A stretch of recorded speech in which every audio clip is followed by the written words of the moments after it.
Good morning, everybody, and welcome to the Cranky Pundit podcast. I'm your host, Mike Morgan, the Cranky Pundit. And today's episode, guys, I just wanted to hop on the podcast and just explain how I'm feeling after 10 weeks free of gambling. I've been gambling free since the start of the year, and I know a lot of you have on the podcast. People have messaged me and going, Mike, I too am going to take a break of gambling. Psychic Dan, who's on the podcast every week, he stopped the same time as me.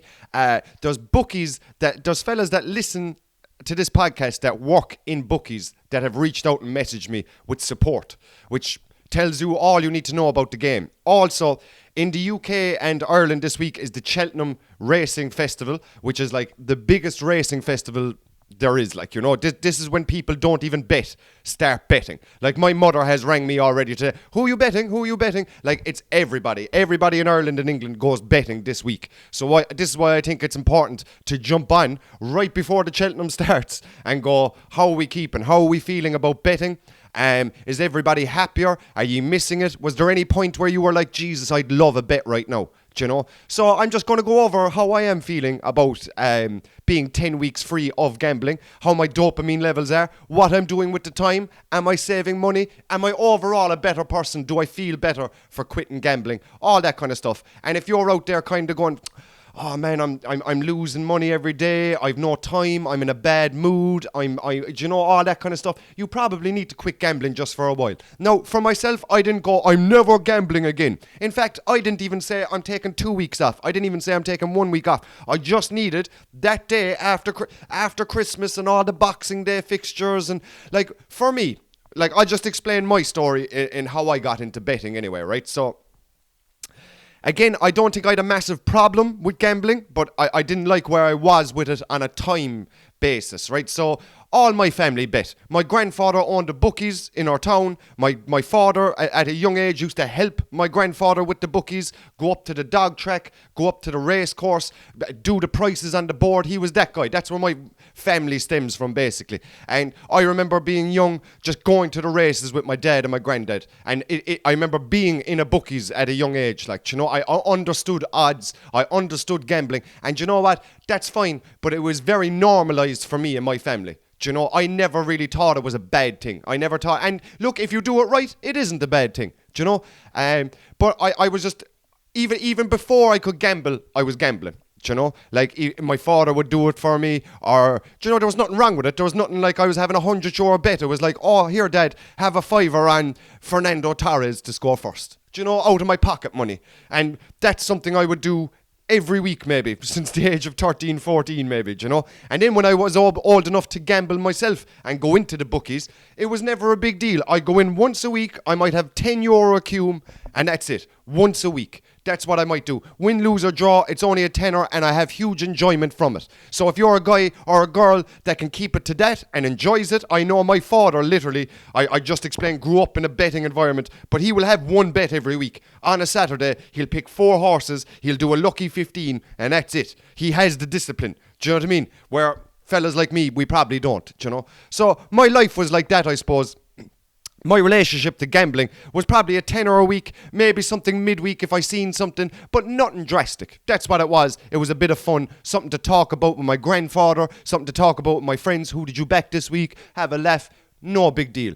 The part where it got kind of hazy for me is the pandemic. The pandemic kind of, like, as you know, I'm a stand-up comedian, and all that went away as soon as the pandemic started. Like, I was flying high, I was winning some competitions, I had a serious comedy club up in Cork that was selling out all the time, and all that then was gone. I worked about 60 hours a week doing various different things. Now I have 0 hours to work and just play the waiting game. And at the start of the pandemic, we didn't know, was it 3 months, 6 months, a year? So you're just there waiting, writing jokes that'll never be topical. Like, I have jokes in this book about pandemic stuff that I wrote in the first month of the pandemic that I could never use because it's not topical, do you know? So basically I was getting disheartened, my job, my career was on a standstill, and nothing worse. All I used to do every day, I used to go for a jog. I used to go for maybe a 5-mile jog, maybe a 5k, maybe up to a 10k jog, something like that. And then there would be a match on every night during the pandemic. Every single night. Remember when they spread out the games during the pandemic? So you'd have Burnley against Newcastle on a Monday. You'd have fucking Bournemouth against Sheffield United on on a Tuesday. Games that I don't want to watch. I've no interest in watching them. But since it's a pandemic and there's nothing to do, so the tenner I used to have every week actually turned out to about a tenner every day. So that's 50 to 70 euros that I'm gambling every week. Now that mightn't sound like an awful lot of money. It isn't an awful lot of money. Jesus, you could get that back if you just worked a small bit. But it was the time. So let's say Newcastle are playing Burnley on a Monday. I would spend 40 minutes studying who's going to score first, bet builder, who's going to get a yellow card. So I'm already wasting 40 minutes of my life. I then would sit down, watch 90 minutes of it and half time, so that's another 15 minutes. So that's 105 minutes added on to the 40 minutes that I spent. 145 minutes I have wasted over about 2.5 hours of my life I have wasted on a Monday. And I'm now down a tenner.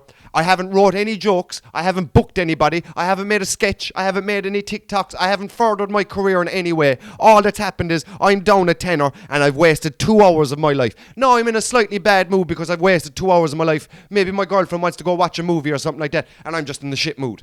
Do you know what I mean? So it's not even about the tenner, like. It's about the time wasted, the person I'm becoming, the person I don't want to be. Do you know? I could have spent those 2 hours writing jokes and I'd be up a tenner. Again, it's not even about the money for me. Money isn't the reason I quit gambling. It's the time. It's the time I spent. So that was on a Monday. Burnley against Newcastle. I spent 2.5 hours wasted. Do you know what? There's another game on Tuesday with equally of shit importance that I wouldn't watch in a month of Sundays. But because it's a pandemic, there's no comedy and there's no work, I'm going to have another tenner on it. I'm going to look for another 2 hours. Lads, this went down 7 days a week. I'm wasting... Add that all up, 2.5 hours, 28, nearly 30 hours I have wasted. Do you know what I mean? Probably my math is all wrong there, but I've wasted a day of my life, of every week I'm wasting a day to gambling. And it's catching all of us young fellas out. Anytime I go out, even with the team that I play for, couple of friends, couple of comedy buddies, do you know what I mean? They're all gambling, boy. They're all on their phone just gambling, like, and no one can talk about it because straight away, right before kickoff, you'll see a Bet365 ad going, have a bang on that. And at half time, here's our price for the next goal score. And then after the game, it's like, gamble responsibly. When the fun stops, stop. Or they put that on after the game, do they? They don't put the stop on before the game. They're telling you, have a bang on that before the game. So it's catching every young fella by the ghoulies, boy. And on top of that, it's so accessible. We all know the story. If I was drinking every day, you'd know on the camera. If I was snorting chat every day, you're going to know by my voice, on the camera, you're going to know. But if I lost 10 grand yesterday, you will never find out. And that's what's so scary about this thing. Now, I'm not on here going, quit gambling. Don't dare have a bet on Cheltenham. Jesus Christ, do what you want, boy. If you have it all under control, go on away. Not that I didn't have it all under control, but I didn't like the amount of time I was wasting. Even this time last year, whatever about football, I know a bit about football, so I can have a bet on football. I know sweet F all about horses. And in fact, even people that know about horses don't even know about horses. That'll tell you, even the experts. You can open the paper today, there'll be the Examiner or the Racing Post, and you will see an expert pick out the horse that's going to win each race. And I guarantee you, not one of those horses will win that race. Do you know? So even at that, this time every year when Cheltenham comes around, I bet every day. Do you know, it's such a culture in my family, like, we're all betting. What am I betting on? A fucking 4-legged animal, like, that don't even know he's racing. Do you know? Ah, lad, I've actually gone the other way with betting, guys. I've actually gone the other way. Anybody that's actually followed the podcast since the start. Sure, guys, I opened the podcast a week and I got sponsored by a betting company. Oh, lad, I took that money. I was on about betting every week because that's the guy I was. And I wasn't a bad dude. That's just the adventure I was on. Happy to take some money off of bookies and promote betting to you. Like, I couldn't do that anymore now. I've gone the other way now and I couldn't do it. Do you know? And like those who've been following the podcast as well know last year that my granddad did die. And like, you know how close I was with my granddad. But that's another thing with the betting as well. Like, was I betting just to have a conversation with my granddad? Do you know? Because he was a bookie, like, he knows how to bet. He could sit, like, he died with 3 grand inside his bookie's account, like, don't worry about him, he was winning money, like, do you know what I mean? He never had to top up. It was me with the fucking problem, do you know what I mean? But it was basically, who'd you bet? I'll bet him as well, granddad, and we can both share this, do you know? And since he died, I haven't enjoyed any bit of gambling. And then around Christmas, I'm like, if Pappy's not here anymore, what's the point of me fucking gambling? Like, do you know? Because it was just a way for us to have a conversation, because we were good buddies and I wanted to relate to him. Do you know? Deep down, that's exactly what it was. I just wanted to relate to him.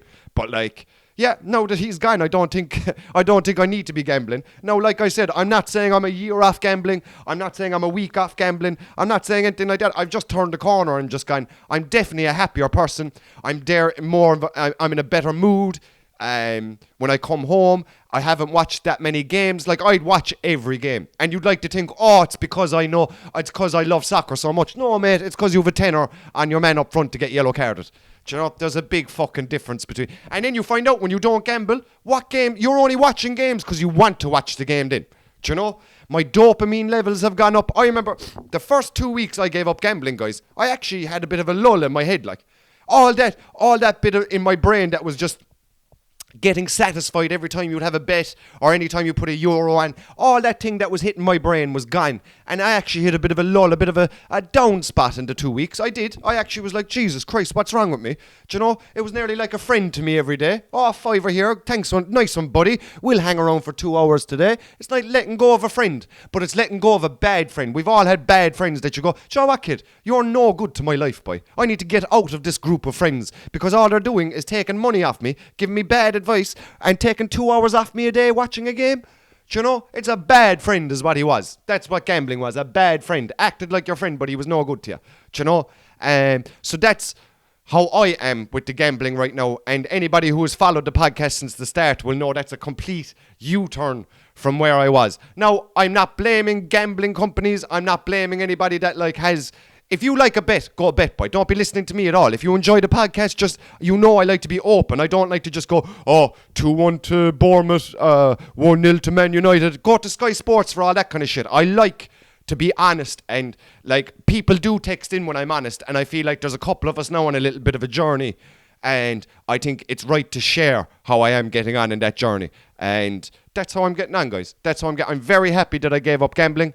I will continue to not gamble for a while, and with my time, that 2 hours free I have every day, I write jokes, I make TikToks, I make podcasts like this, I might watch a movie with my girlfriend, take my dog for a walk. I literally do something that will fill me with satisfaction. That's the other thing. If you take your dog for a walk and you're gambling, you take your dog for a walk, your dog's in the field having the time of its life, and you're there looking at, for God's sake, the dog's going to be dead soon, and you're going to be crying, oh, if I could have one more walk with the dog. You had a load of walks with the dog, kid, but you were betting on fucking Darrow O'Keefe. Do you know what I mean? While she was in the field having fun, you weren't taking... So next time, go for a walk. Go for a walk with your dog. Enjoy the walk with your dog. Enjoy the movie with your girlfriend. Enjoy that fucking stuff. Do you know what I mean? Because that's naturally nice things to do with your time. Do you know? Same with jokes. I sat down, I wrote 7 jokes last night. They're all a load of shit. Not one of them will make me money. Maybe one of them. I have one of them where the doctor says the baby is going to be 8 ounces. And then I know what an ounce is because I'm from Mallow. Everybody from Mallow knows what an ounce is. And then I'm trying to impress the doctor going, that's 28 grams, doc. And then it's she's like, well, weigh your baby in grams if you want. And then I start acting like a drug dealer. Then I'm like, if that baby ate 8.5 on the scales, I'm fucking giving it back. Look, it mightn't be a great joke. I wrote a load of shitty jokes. That might be the only good one. That I act like a drug dealer when they bring up ounces and grams when they talk about my baby. That's what I spent 2 hours doing. Will I make a cent off it? Probably not. I have 2 gigs this week. I'll try use them. They'll probably fucking die. But do you know what? It's a lot better than watching whatever shitty game was on last night that I don't give a fuck about. Do you know what I mean? I'm better off writing 10 shitty jokes, figuring them out, and going, okay, I might get 1 joke out of this, and then get paid for that joke, and so on and so forth. There you go. You're up money, you know? Oh, by the way, if you're around this week, I'm in Galway Wednesday night in Basement Comedy, and I'm in Cork City Saturday night. I'm going to the Coco Club. Always good in the Coco Club. Can't wait to headline that show. Cornelius, Patrick O'Sullivan, Dan the German. There's a couple of guys there inside there that are absolutely hopping off the comedy scene at the moment and doing very good things. So even if you can't come see me, go to the Coco Club in the next few weeks, guys. It's awesome. It's really taken over after the pandemic. Really happy for Cornelius and Dan the German boy, and they have me in there fair often as well, so it's good for me. So Saturday night, come see me. And if you live in the west of Ireland, Galway, Wednesday night. I'll be inside there as well. You might even hear a joke about me going on about my baby being weighed like weed. So yeah, guys, that's all I really need to say about the gambling.